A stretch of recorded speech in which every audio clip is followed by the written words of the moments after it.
அன்பு தமிழஞ்சங்களுக்கு வணக்கம் வணக்கம் வணக்கம் வணக்கம். நம்ம 2026 புத்தாண்டு பலன்களை பற்றி பார்த்துட்டு வந்துட்டே இருக்கோம். இந்த புத்தாண்டில் பார்த்தீங்கன்னா எது எது சாதகமாக இருக்கும், எது இதில் சாதிக்கலாம், எது நன்மையை சேரும், எச்சரிக்கையாக இருக்க வேண்டிய விஷயங்கள் என்னென்ன, இந்த மாதிரி பார்த்துட்டு வந்துட்டே இருக்கோம். அந்த வகையில் இப்போது கன்னிராசி மற்றும் கன்னி லக்னம் இதில் பிறந்தவர்களுக்கு இந்த 2026 புத்தாண்டு, இந்த 2026 முழுவதும் இந்த கோச்சார கிரகங்கள் எந்த விதமான நற்பலன்கள் மற்றும் பாதக பலன்களை கொடுக்கும் அப்படின்னு பார்க்கலாம். முதல்ல நற்பலன்களை பார்ப்போம். காணொளியின் கடைசீட்டில் பாதக பலன்கள் என்னென்ன கொடுக்கும் அப்படிங்கிறதையும் பார்ப்போம். காணொளியை முழுசாக பார்த்தீங்கன்னா உங்களுக்கு ஒரு தெளிவு பிறக்கும் அப்படிங்கிறத புரிந்து கொள்ளுங்கள். காணொளிக்குள்ளே போகிறதுக்கு முன்னாடி உங்கள் சுய ஜாதகத்தில் எந்த கிரகம் தசை நடத்துகிறது, அந்த கிரகத்தின் அதிதேவதையை நீங்கள் வணங்குதல் மிக மிக மிக அவசியம் என்பதை புரிந்து கொள்ளுதல் வேண்டும். ஏன் அப்படின்னா, உங்கள் சுய ஜாதகத்தில் எந்த கிரகம் தசை நடத்துகிறதோ அந்த கிரகமே உங்களின் அன்றாட அனுதினமும் உங்களுடைய வாழ்க்கை சம்பவங்களை நிர்ணயம் செய்கிறது. அணுவணுவான அனுதினமும் உங்களுடைய செயல்பாட்டுக்களை தீர்மானிப்பது யார் அப்படின்னா உங்கள் சுய ஜாதகத்தில் தசை நடத்தும் கிரகம்தான். அதனால தான் சொல்றது, அதன் அதிதேவதையை வணங்குதல் வேண்டும். அதன் அதிதேவதையை வணங்குவது எதற்காக அப்படின்னா, அதான் இந்த மாதிரி உங்களை வழிநடத்துறது அதுதான். அது மட்டுமல்ல, அந்த கிரகம் நன்மையானதாக யோகமானதாக உங்கள் சுயஜாதகத்தில் ஆகச்சிறந்த முறையில் அமர்ந்து சுபத்துவமாக நன்மையை அருளக்கூடிய நிலையில் இருந்து தசை நடத்தும் பட்சத்தில் ஆகச்சிறந்த நன்மைகளே உங்களை வந்தடையும். மிகச்சிறந்த உன்னத பலன்கள், உங்களுடைய வாழ்க்கை முன்னேற்றம், வாழ்க்கை தரம் உயர்தல் போன்றவை இருந்து கொண்டே இருக்கும். அதே கிரகம் பாவப்பட்டு பங்கப்பட்டு சேராதவரோடு சேர்ந்து கொடியவர்களின் பார்வை பெற்று சொல்ல ஒண்ணா பாவத்துவத்தை அடைந்து தசை நடத்தும் பட்சத்தில் சொல்ல ஒண்ணா துன்பங்களே சேரும்.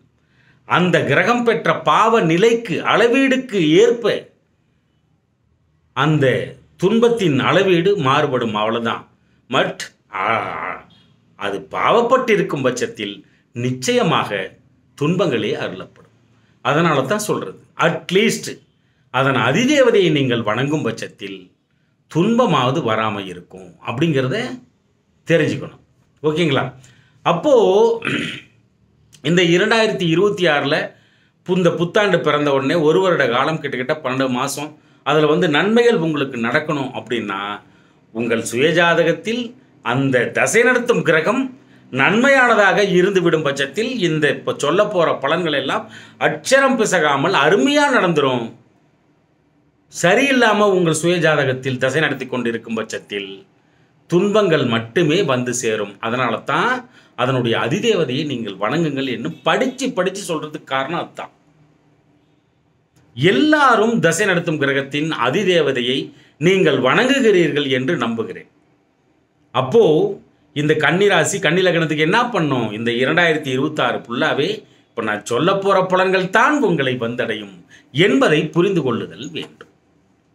இந்த பலன்கள் எப்படி எடுக்கப்பட்டிருக்கு, இந்த 2026 பலன்கள் எப்படி எடுக்கப்பட்டிருக்கு அப்படின்னா, கரெக்டாக புத்தாண்டு பிறக்கிற அந்த 12:00:00:01 செகண்டில் பார்த்தீங்கன்னா அந்த புத்தாண்டு பிறக்கிறது. அந்த புத்தாண்டு பிறக்கிற அந்த தருணத்தில் அந்த மொத்தமாக எப்படி இருக்கு, எந்தெந்த பாவகங்கள் வலுப்பெறுகிறது அப்படின்னு தனியாக எடுத்து பரல் கணிதம் மூலம் நிர்ணயம் செய்து இந்த பலன்களை பாவக பலன்களாக உங்களுக்கு அருளப்படுகிறது என்பதை நீங்கள் புரிந்து கொள்ளுங்கள். இப்போ பலனுக்குள்ள போலாம் நம்ம சரிங்களா? இந்த கன்னி ராசி மற்றும் கன்னி லக்னம் இதில் பிறந்தவர்களுக்கு இந்த 2026 முழுவதும் இந்த கோச்சார கிரகங்கள் எந்த விதமான நற்பலன்களை கொடுக்கும் அப்படின்னா பாருங்க. முதல்ல உங்கள் கன்னி லக்னம் இருக்கு பாருங்க, நல்ல பரல் வாங்கி அழகா நிம்மதியாக சூப்பராக இந்த பரல் அப்படிங்கிறது வந்து பார்த்திங்கன்னா நல்ல பரல்கள் மட்டும்தான். மோசமான பரல்கள் கணக்கு வந்து அது இருக்குது, அதை எடுத்துக்க மாட்டான். நல்ல பரல்கள் மட்டும்தான் போடுவோம். அப்போது இந்த கன்னி லக்னம் வலுப்பெறுகிறது. ராசி 2ஆம் பட்சம், ராசி 50% தான் பொருந்தும். இந்த லக்னம் மிக வலுவாக மாறுகிறது இந்த 2026 பிறக்கும் பொழுதே. அப்போது இந்த லக்னம் வலுப்பெறும் பட்சத்தில் நீங்கள் வந்து வளமாக வலுப்பெறுவீர்கள். நீங்கள் வந்து தவிர்க்க முடியாத சக்தியாக இந்த 2026 வலம் வர வாய்ப்பை அருளுகிறது இந்த கோச்சார கிரகங்கள். இந்த கன்னி ராசி கன்னி லக்னத்துக்கு தசை நடத்தும் கிரகம் நன்மையாக இருந்து விடும் பட்சத்தில், சரியா? அப்போது இது வந்து லக்னம் வலுப்பெறுது அப்படின்னா எல்லா விஷயத்திலையும் நீங்கள் வந்து பார்த்தீங்கன்னா முக்கியத்துவம் பெற ஆரம்பிப்பீர்கள். உங்களை விட்டுட்டு ஒரு டிசிஷன் எடுக்கிறதுங்கிறது அப்படிங்கிறது வந்து மற்றவங்க பண்ண மாட்டாங்க. இவ்வளோ முக்கியத்துவம் வந்து உங்களுக்கு வந்து கிடைச்சிடும். முதல்ல உங்களுடைய லக்னம் வலுப்பெறுவதனால உங்களுடைய ஆத்மகாரகம் உயிர்காரகம் அது வந்து. அப்போது உங்களை நீங்கள் நேசித்தல் நடக்கும். உங்களை நீங்கள் சரியாக வைத்துக் கொள்ளுதல் நடக்கும். உங்களுடைய தேக திருத்தம் முதற்கொண்டு உடல்நிலை பாகங்கள் முதற்கொண்டு சரியாக வைத்துக் கொள்ளுதல் வேண்டும். இது நடக்கும். இவ்வளவு நாட்களில் நோய்கள் இருக்கும் பட்சத்தில் உங்களை விட்டு அகலும். இந்த வருடத்தில் தான் சரியான நோய்க்கு சரியான மருந்தே வந்து இப்போதான் கிடைக்கும். உங்களை நீங்கள் சரிபடுத்திக் கொள்ளுதல் எல்லா விஷயத்திலேயும் நடக்கும். உறவினர்கள் மத்தியில் முதன்மையாக திகழுதல், வெகுஜனர் மத்தியில் புகழை பெறுதல், உங்களை நீங்கள் நேசித்தல், ஒரு ஜாக்கிங் போகிறது, ஒரு வாக்கிங் போகிறது, ஒரு எக்ஸசைஸ் பண்ணுறது, ஜிம்முக்கு போகிறது, உடல்நிலை திருத்தமாக உடல்நிலை வைத்து கொள்ளுதல், இது எல்லாமே நடக்கும். உங்களுக்கு தானா புகழ், கௌரவம், அந்தஸ்து, சுயமரியாதை உயரும். நீங்கள் நினைத்தது நிறைவேறும். அப்போ ஒரு பலமான ஆத்மாவாக உங்களை இந்த 2026 வந்து வலம் வர வைக்கும் இந்த கோச்சார கிரகங்கள். அதுக்கு அடுத்து பார்த்தீங்கன்னா அப்படியே இந்த 2ஆம் வீடு ஆகிய இந்த துலாம் மனை வந்து பார்த்தீங்கன்னா துலாம் வீடு, துலாம் ராசி வந்து இந்த ஜாதகத்திலே வந்து பார்த்தீங்கன்னா இந்த 2026 12 கட்டத்தில் எது ரொம்ப வலுவாக இருக்குது அப்படின்னா துலாம் தான். அதீத பரல்களை பெற்று துலாம் வந்து நல்ல வலுவான நிலையில் அமர்கிறது. அப்படிங்கிற பட்சத்தில் அந்த இடம் துலாம் அப்படிங்கிற அந்த வீடு வந்து பார்த்தீங்கன்னா உங்களுக்கு குடும்பஸ்தானமாக மாறுகிறது. அப்போ குடும்பத்தில் உங்கள் கை வந்து ஓங்கும். குடும்ப உறுப்பினர்கள் உங்கள் சொல் பேச்சுக்கு கட்டுப்படுவார்கள். குடும்பத்தில் முதன்மையானவராக நீங்கள் திகழ்வீர்கள். அது கட்டுப்பாட்டுக்குள்ள வச்சிருப்பீங்க குடும்பத்தையே. அப்போ குடும்ப வருமானமும் மேன்மேலும் அதிகரிக்கும். அப்போ ஊதிய உயர்வு கிடைக்கும். அப்போ தொழிலில் லாபம் வந்து அதிகரிக்கும். அப்போ அதிகரித்தாதானே அது குடும்ப வருமானமாக மாறும். அப்போ குடும்ப வருமானம் அதிகரிக்கும். அந்த குடும்ப வருமானம் அதிகரிக்கிறதுனால பல இடங்களில் டெபாசிட் செய்கிற அளவுக்கு அந்த கெப்பாசிட்டி வந்து உங்களுக்கு கொடுத்துருது. தசா காலம் நல்லா இருக்கணும், நல்லா புரிஞ்சுக்கணும். ஓகேங்களா? அப்போது அந்த இடம் வந்து வாக்கு ஸ்தானம். அப்போ அந்த வாக்கு பேசுகிற பேச்சு சும்மா பயங்கரமாக இருக்கும். 42 பரல் வாங்குது அந்த 2ஆம் இடம் மட்டும். அப்போது பேசியே இந்த 2026 ஃபுல்லாகவே கலக்கி எடுத்துருவீங்க. அந்த அளவுக்கு வந்து உங்களுக்கு பேச்சு திறமை வந்து கொடுக்குது. சொன்னால் அப்படியே பழிக்கும். ஏன்னா நல்ல பரல்கள் அது வந்து 42 பரல். சொன்ன வார்த்தையை காப்பாற்றுவீங்க. வாக்கு பலிதம் உண்டாகும். பேசுகிற பேச்சில் சும்மா வீச்சு மாதிரி இருக்கும். அதில் வந்து சுக்கிரனோட வீடு அப்படிங்கிறனால நகைச்சுவை கலந்துருக்கும், கவர்ச்சி கலந்துருக்கும், கதை, கவிதை, காவியம், இது சார்ந்த விஷயங்கள், பாட்டு பாடுதல், இப்படி வந்து அது வந்து அருளிவிடும். முக ரோகங்கள் உங்களை விட்டு அகலும். கண், காது, மூக்கு, வாய், பல், நாக்கு போன்றவற்றில் இருந்த ரோகங்கள், நோய்கள் வந்து உங்களை விட்டு அகலும். அந்த இடம் திருமணம் சார்ந்த தடைகளும் இருக்கு. ஏன்னா ஒருத்தனுக்கு குடும்பம் அமையணும் அப்படின்னா கல்யாணம் நடந்தால் தான் குடும்பம் அமையும். அப்போது இந்த குடும்பம் சார்ந்த இந்த கிரகம் வந்து கெட்டு போச்சுன்னா சில பேருக்கு குடும்பமே அமையாமல் போயிடும். அதுவும் வேலை பார்க்க தானே பார்க்கும். அப்போ அந்த இடம் நல்ல பரல்களாக வலுப்பெறும் பொழுது திருமணம் சார்ந்த விஷயங்களுக்கு உங்களுக்கு வழிவிடுகிறது. தனம், வாக்கு, குடும்பஸ்தானம், இவ்வளவு விஷயங்களை அந்த இடத்துல வந்து உங்களுக்கு வந்து கொடுத்துருது. அடுத்து அப்படியே பார்த்தீங்கன்னா 7ஆம் இடம் வலுப்பெறுது. அந்த 7ஆம் இடம் வந்து பார்த்தீங்கன்னா மீன மனை, மீன ராசி, மீன வீடு. அந்த 7ஆம் இடம் அப்போது சுபபரல்கள் அந்த இடம் வலுப்பெறுகிறது. அப்போது கணவன் மனைவிக்குள் இருக்கும் கருத்து வேறுபாடுகள் உங்களை விட்டு அகலும். முதல் பாயிண்ட் அது. நல்ல நண்பர்கள் கிடைப்பார்கள். ஆகச்சிறந்த நலம் விரும்பிகளாக அவர்கள் மாறுவார்கள். உங்களுக்கு ஒன்றுனா கஷ்டப்படுவாங்க, ஃபீல் பண்ணுவாங்க. அந்த அளவுக்கு புதிய நண்பர்கள் கிடைப்பதற்கு வாய்ப்புகள் உண்டு. அதே மாதிரி திருமணமாகாதவர்களுக்கு திருமண பேச்சுவார்த்தை சூடுபிடிக்கும். குடும்பஸ்தானமும் அங்கே வழிவிடுது. அப்போ 7ஆம் இடமும் வழிவிடுது. அப்போ திருமணமாகாதவர்களுக்கு நிச்சயமாக திருமணம் சார்ந்த விஷயங்களில் முன்னேற்றம் உண்டாகும். திருமண பேச்சுவார்த்தை சூடுபிடிக்கும். 7ஆம் இடம் என்பது என்ன? வெகு ஜனர். உங்களுக்கு ஆப்போசிட்டில் யார் நின்று பேசினாலும் அவங்க 7ஆம் இடத்து.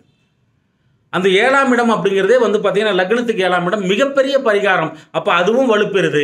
அப்போ இந்த வருடமே உங்களுக்கு அந்த மோசமான ஒரு சூழ்நிலை இருக்கும் பட்சத்தில் அதெல்லாம் தீஞ்சி எரிஞ்சு காற்றுல கரைஞ்சி போயிடும். ஏன்னா பரிகாரமாக மாறுது அந்த இடம், 7ஆம் இடம் அப்படிங்கிறது. அந்த தராசில் 2 இப்படி சமமாக இருக்கும் பார்த்தீங்களா, அந்த விஷயம் 1, 7 அப்படிங்கிறது 1 கரைஞ்சா 1 மேலே ஏறுறது இறங்குறது. இதில் ரெண்டுமே சுபமாக மாறும் பொழுது நல்ல பலன்கள் உங்களுக்கு வந்தடையும். அப்போ திருமணம் சார்ந்த விஷயங்களில் வழிவிடுது. வெகுஜனர் மத்தியில் புகழ், கௌரவம், அந்தஸ்து, சுயமரியாதை உயருது. நல்ல நண்பர்கள் கிடைப்பார்கள். கணவன் மனைவியிடையே பார்த்தீங்கன்னா கருத்து வேறுபாடுகள் மாறும். அதே மாதிரி பார்ட்னர்ஷிப் தொழில் ரொம்ப வளர்ச்சியை நோக்கி திரும்பும்.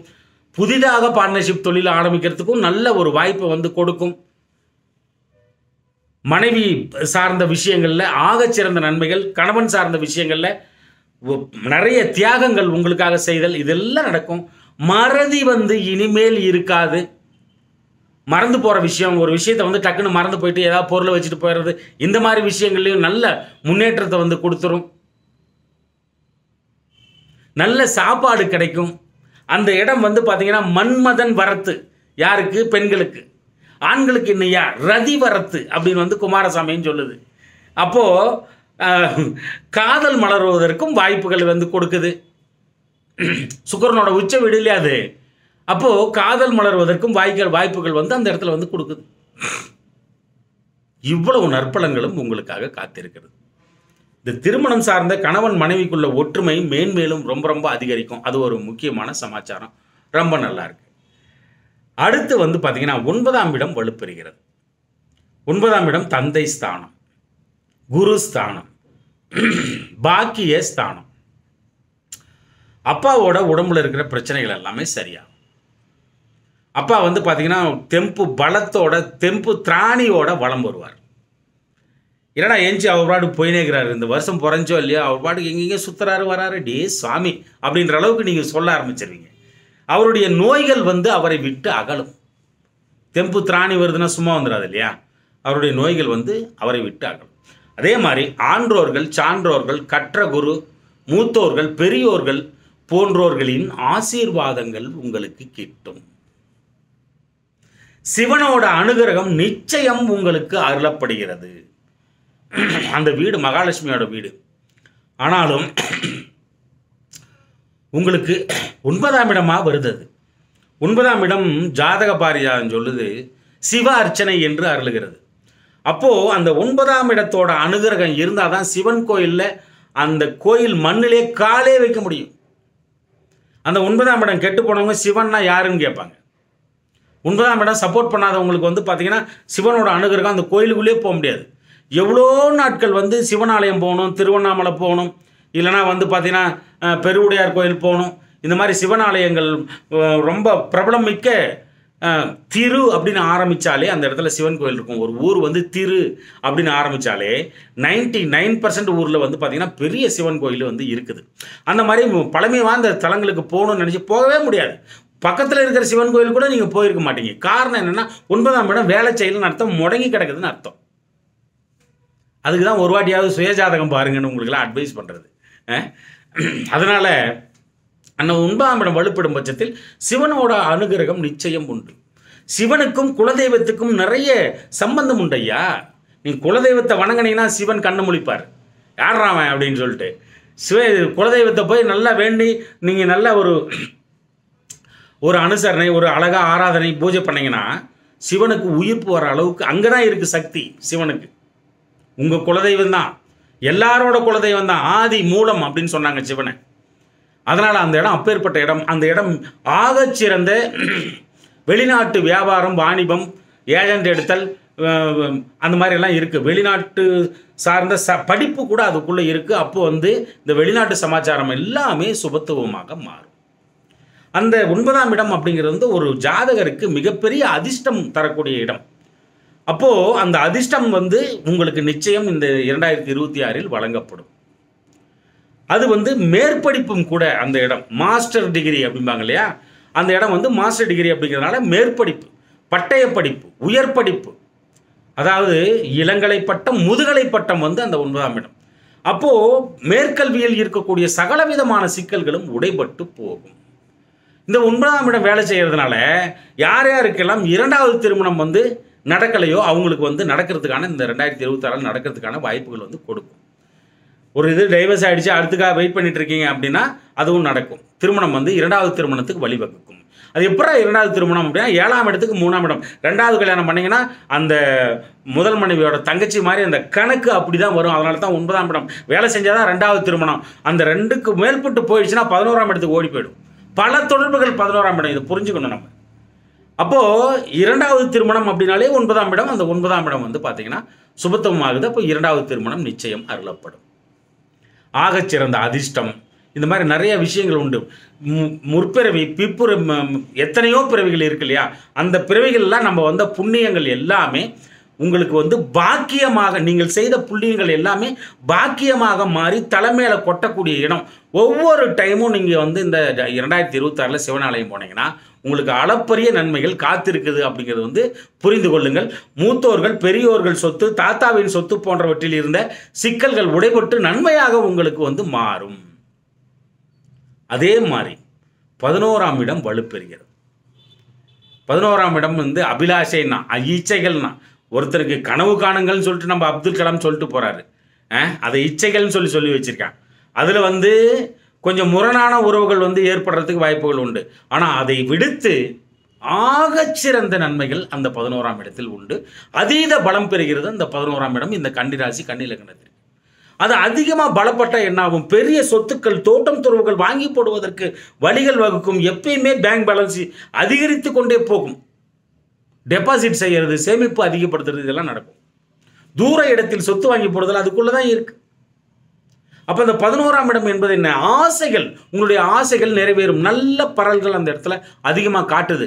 அப்போது உங்களுடைய ஆசைகள் நிச்சயம் நிறைவேறும். உங்களுக்கு ஒரு கோல், ஒரு லட்சியம், ஒரு குறிக்கோள், அதை நோக்கிய பயணம் சூடு பிடிக்கும். இந்த 2026 தலைமை தாங்கும் பண்பு அங்கே தான் இருக்கு. தலைமை தாங்கும் பண்பு, தகுதி உங்களை தானாக தேடி வரும். ஒரு கௌரவமாக ஒரு 10 பேரை வச்சு வேலை வாங்கிறது, இதெல்லாம் ஒரு தலைமை பண்பு இல்லையா? அந்த பண்பு வந்து அதிகரிக்கும். உங்களை வீழ்த்தவே முடியாத ரேஞ்சுக்கு கொண்டு போய் உட்கார வைக்கும் 11ஆம் இடம். அப்புறம் நல்ல நட்பு, ஆனால் ஆண்களாக இருந்தால் பெண்களிடத்தில், பெண்களாக இருந்தால் ஆண்களிடத்தில் நல்ல நட்பு வந்து அந்த இடத்துல வந்து கொடுக்கும். ஒரு சில பேருக்கு காதல் மலர வாய்ப்புண்டு. 2வது காதல், 3வது காதல், 11ஆம் இடம் பல தொடர்பு, 4வது காதல், 5வது காதல், 6வது காதல். இந்த ஃபாரின்லேருந்தெல்லாம் கேட்பாங்க நம்மளுடைய ஜோசியம் பார்க்கும்போது, எத்தனாவது கல்யாணம் பாப்பா உனக்கு அப்படின்னு கேட்டால், பாப்பான்னு சொல்ல முடியாது, நம்ம வாழ்க்கையில் சொல்கிறோம்.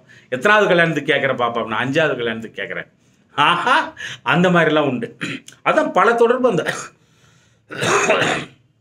11ஆம் இடம் என்பது. அப்போ அது வலுப்பெறுது. அப்போ லாபஸ்தானம் அந்த இடம். பெரியப்பா, அக்கா, அண்ணன் போன்றவர்கள் உங்களுக்கு ஆகச்சிறந்த நன்மைகளை வந்து செய்வார்கள். அவ்வளோ பெரிய நோய் நிவர்த்தி அந்த இடத்துல இருக்குது. உங்களுக்கு கடைசி வரைக்கும் உங்களை தெம்பாக பலமாக முடிஞ்ச அளவுக்கு உங்களை தூக்கி நிறுத்துறது அந்த 11ஆம் இடம். அப்போது உடல் சார்ந்த பிரச்சனைகள் வந்து முழுமுற்றாக தீரும். லக்னமும் வலுப்பெறுகிறது, 11ஆம் இடமும் வலுப்பெறும் பொழுது ஆகச்சிறந்த சிறப்பு. அப்போது உங்களுக்கு அந்த உடல் பலம், தெம்பு, நோய் எதிர்ப்பு சக்தி எல்லாமே அதிகரிக்கும். இவ்வளவு விஷயங்களை வந்து பார்த்தீங்கன்னா இந்த கோச்சார கிரகங்கள் இந்த கன்னிராசி, கன்னி லக்னத்தில் பிறந்த உங்களுக்கு அருளுகிறது. இவ்வளவு நடந்துருமா? தசை நடத்தும் கிரகம் வழிவிட்டால் மட்டும்தான் நடக்கும். அப்போ அதன் அதிதேவதையை நீங்கள் வணங்கும் பட்சத்தில் நிச்சயம் இந்த பலன்கள் அனைத்துமே உங்கள் மீது மடை திறந்த வெள்ளமாய் பாயும். என்னென்ன கெடுபலன்கள் பார்த்துருவோமா? கன்னிராசி கன்னிலக்கணத்துக்கு ஒன்றும் இல்லை, 12ஆம் இடம் வந்து ரொம்ப பரல் குறைந்து வாங்குது இந்த புத்தாண்டு பிறக்கிற நேரத்தில். 12ஆம் இடம் என்னதுயா? கால் பாதம், முட்டி முழி, முட்டி கீழே இருக்கிற அந்த பாதம் வந்து பார்த்தீங்கன்னா 12ஆம் இடம். அதில் வந்து பிரச்சனை வர்றதுக்கு வாய்ப்புண்டு. தசை நடத்தும் கிரகம் சரியில்லைன்னா மட்டும்தான் இது வரும். இந்த வருஷத்தில் பாத பிரச்சனையை வந்து நீங்கள் வந்து சந்திக்கிற மாதிரி இருக்கும். அதே மாதிரி காலபுருஷனுக்கு வந்து பார்த்தீங்கன்னா 5ஆம் இடம். அப்போ வந்து என்ன நடக்கும்? ஹார்ட் சார்ந்த பிரச்சனைகளையும் நீங்கள் வந்து சந்திக்கிற மாதிரி நடக்கும். பிபி வந்து ஜாஸ்தி ஆகிறது, கொழுப்பு ரத்தத்தில் வந்து அதிகமாக இருக்கிறது, அதனால் வந்து பிபி ஜாஸ்தி ஆகிறது. இந்த பிபி கண்ட்ரோலாக வச்சுக்கிறது, இதயம் சார்ந்த நோய்களை வந்து இதயம் சார்ந்த நோய்களை வச்சுட்டு இருக்கவங்களும் ரொம்ப கவனமாக இருக்கணும். ரொம்ப ரொம்ப முக்கியம் இந்த விஷயம். அப்புறம் 12ஆம் இடம் வந்து பல தொழில்கள், ஒரு தொழில் இல்லை, ரெண்டாவது தொழில், மூணாவது தொழில், 4வது தொழிலெலாம் பண்ணுறாங்க பாருங்கள், அது வந்து 12ஆம் இடம். அப்போது இந்த 12ஆம் இடம் அந்த மாதிரி பரல் கம்மியாக வாங்கியிருக்கும்போது இந்த ஒன்றுக்கு மேற்பட்ட தொழில் செய்யக்கூடிய ஜாம்பவான்கள் ரொம்ப கவனமாக இருக்கணும். மருத்துவமனை வந்து 12ஆம் இடம். ஏதாவது ஒரு பிரச்சனை பண்ணி ஒரு வண்டி வாகனத்தில் போகும்பொழுது கவனமாக போகணும். ஏதாவது ஒரு பிரச்சனை பண்ணி ஏதாவது அடிபட்டு ஹாஸ்பிட்டல் வர்றது இதெல்லாம் கூட நடக்கும். இல்லை உடம்பு சரியில்லாமல் ஒரு தசா காலம் முடிஞ்சு அடுத்த தசா காலம் கையில் எடுக்கும் பொழுது அந்த 2 தசாக்களுடைய அந்த ஒரு கதிர்வீச்சு பலமாக இருக்கும் பட்சத்தில் ஒரு சில பேர் வந்து 2-3 நாள் ஹாஸ்பிட்டலில் கூட அட்மிட் ஆகிடுவாங்க. ஒன்று விட்டு ஒன்று மாறும் பொழுது அந்தளவுக்கு கூட இருக்குது. கொண்டு போய் படுக்க வச்சிடும், இல்லை இருட்டில் வந்து மூளையில் முடங்க வச்சிடும். ஒரு தசா விட்டு இன்னொரு தசா மாறும் பொழுது பெரிய தொந்தரவு வந்து அனுபவிக்கிற மாதிரி ஆகிடும். அதை வந்து உடம்பு ஏற்றுக்கணும், அது பழகணும். அதுதான் பண்ணுது. உங்களை வந்து உச்சந்தலையிலேருந்து உள்ளங்கால் வரைக்கும் வாட்கொண்டு உங்களை வழிநடத்தி அழகாக எந்த கிரகம் தசா நடத்துதோ அந்த கிரகத்தோட தேரில் உட்கார வச்சு, வாகனத்தில் உட்கார வச்சு கண்மூடித்தனமாக உங்கள் கர்மா பிரகாரம் இழுத்துட்டு போகிறது தான் நடக்குது. அதுதான் உங்கள் வாழ்க்கை சமாச்சாரம். அதை அனுசரிச்சிங்கன்னா இந்த பலன்கள் உங்களை வந்து சேரும் அப்படிங்கிறத புரிஞ்சுக்கணும். அது சரியில்லைன்னா இவ்வளோ கஷ்டம் வந்து வந்துடும். 12ஆம் இடம் சிறை, 12ஆம் இடம் மறைத்து வைக்கப்பட்ட இருட்டு வீடு. அது வந்து இப்போ வீடு பேர் கொடுக்குற இடம். அயன சயன போகஸ்தானம். அப்போ தூக்கம் கண்ட்ரோலில் வருமானா? வராது. போகம் அதிகமாகும். அதனால் வந்து கெட்ட பேர் ஆகும். எப்போ பாரு இவன் இதே மாதிரி இருக்கிறான்டா, எப்போ பாரு இவன் இதே மாதிரி இருக்கிறான்டா, இந்த மாதிரி கெட்ட பேர்லாம் வந்து வரும். சரியான முடிவு வந்து எட்டாது உங்களுக்கு. இவ்வளோ பிரச்சனைகளும் வந்து காத்திருக்குது. அந்த 12ஆம் இடம் என்பது பார்த்தீங்கன்னா பிரச்சனைக்குரிய இடமா இருக்குது. இந்த 2026 கன்னிராசி கன்னிலக்கணத்துக்கு அந்த 12ஆம் வீடு அப்படிங்கிறது வந்து பார்த்தீங்கன்னா நார்மலாகவே சிவனோட வீடு, சிம்ம வீடு. அது வந்து அப்போ சிவனை போய் வாரம் வாரம் நீங்கள் வணங்குனீங்கன்னா அந்த பிரச்சனையிலேருந்து வெளியே வந்துடுவீங்க.